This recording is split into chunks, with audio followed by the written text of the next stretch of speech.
All right, the game is over with. I think the score was 19-3. Tampa Bay scored a touchdown and a few field goals, and Dallas 3 points came from a field goal. So I'm not surprised. Disappointed, but I'm not surprised of the outcome because I kind of expected this from our receiving core, from our passing game. I kind of expected that to happen. Losing Amari Cooper.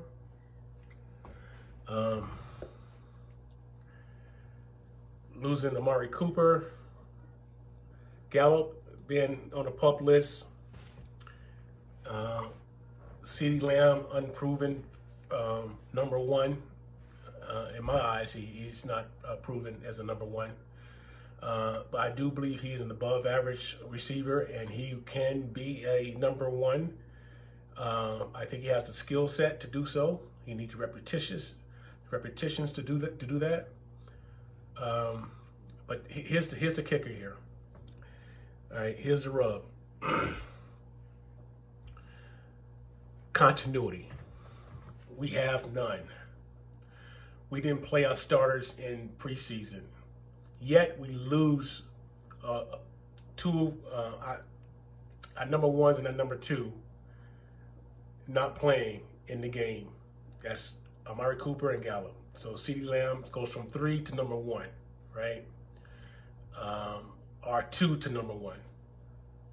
However you want to look at it. All right, we lose our bookends, our tackles. La'el Collins not there. Tyron Smith is not there, right? No continuity. No continuity. But yet we don't play in the preseason. Dak Prescott, okay, if you recall, he needed that type of receiver to really explode, to keep the defenses honest, right? And not until we acquired Amari Cooper did we see that. Instantaneously, once we had Amari Cooper, it was a game changer. Period. Game changer. Game changer, right? What happened? I still don't know why we let La'el Collins go. I got to figure why. La'el Collins could have went to pretty much any team he wanted to go. He was undrafted. Therefore, Jerry Jones took his personal helicopter and flew La'el Collins and his mom to his home for dinner to woo him to sign with the Dallas Cowboys. La'el Collins is young, okay? And I don't understand letting him go. He was one of my, I liked him a lot.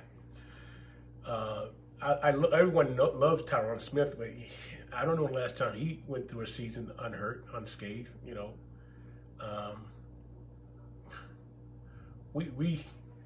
I would project in the next 2 or 3 drafts we will really look heavily on the addressing the offensive line. And Dak Prescott is still young. He's 29. Tom Brady's 45. Now, no one's a Tom Brady in this modern era of football because, you know, I will give Tom his props if we're going to compare him to standards of today's football. Yesteryear's football, pre-offensive, pre-rules that cater to the offensive quarterback and the offense, no. But, you know, in the millennium age, yeah, Tom Brady's by far the best, right?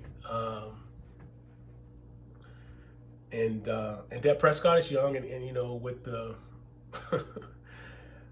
I don't know. It was coach's decision for the Cowboys not to play their starters like other teams in the, this season, in the preseason. And I mean, I guess some teams, you know, you can get away with that, but the Cowboys, we couldn't get away with that. Why did you not play your starters when there's no, knowing that we don't have the same people on the offensive line? I don't get that. Our receiving core is not there. It's not, what? I don't understand that.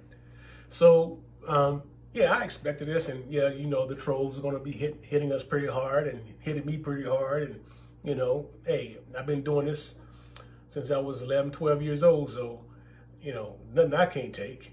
I can take it. You know, I won't be jumping ship. You know, I lived in Philadelphia for 20 years when we was at our worst, when they was at their best, and they were still gloating, beating a team that was really bad. Hey, I didn't jump ship. Like, the only thing, I mentioned that in my first video. The only time that came close to jumping ship when they unceremoniously fired, Jerry Jones unceremoniously fired Tom Landry.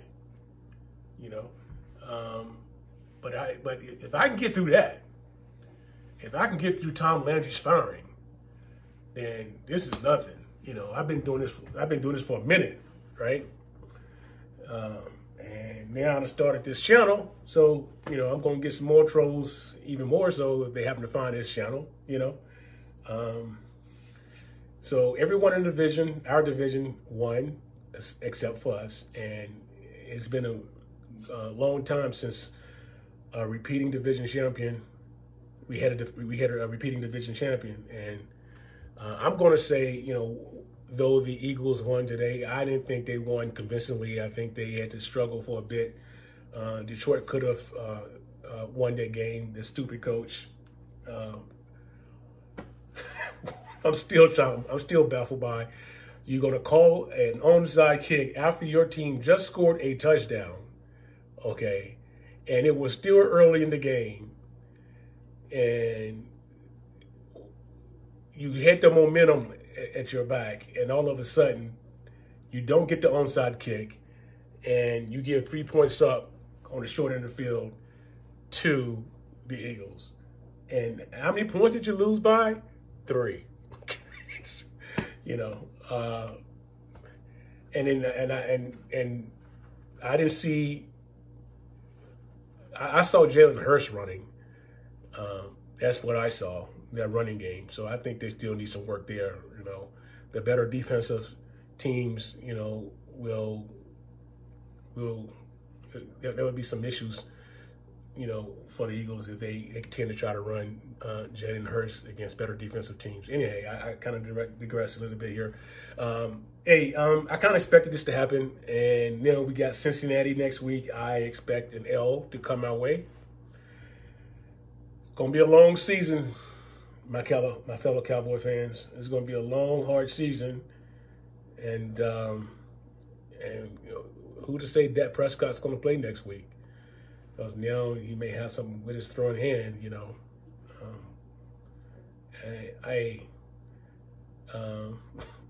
The Joneses, man, there's something.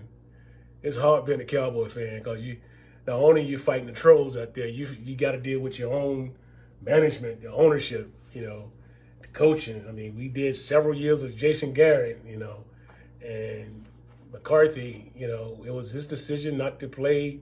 I don't know, was it Jerry Jones' decision or was his decision? You know, again, continuity. I mean, we led the league in penalties last year. Penalties, and how many did we have right here? You know, moving before the ball is snapped. Okay, CeeDee Lamb supposed to be the number one offensive interference, pushing off. You know, he had to establish some sort of rhythm before you even try to do something like that. You know, you got to get, you know, like at least let the referees have the benefit of the doubt. I mean, you're that type of player, you can't be stopped. You know, and you know, yeah, Rich still played well. You know, yeah, he had some issues there, but you know, La'el Collins had some penalties as well. It's at that position. I just like the future more so La'el Collins, and I like having both La'el Collins and Richard Steele on the team. You know, I like the depth that, you know, we could have had, but it's going to be a long season. And yes, I'm looking forward for my college basketball. Looking forward for my college basketball to get started.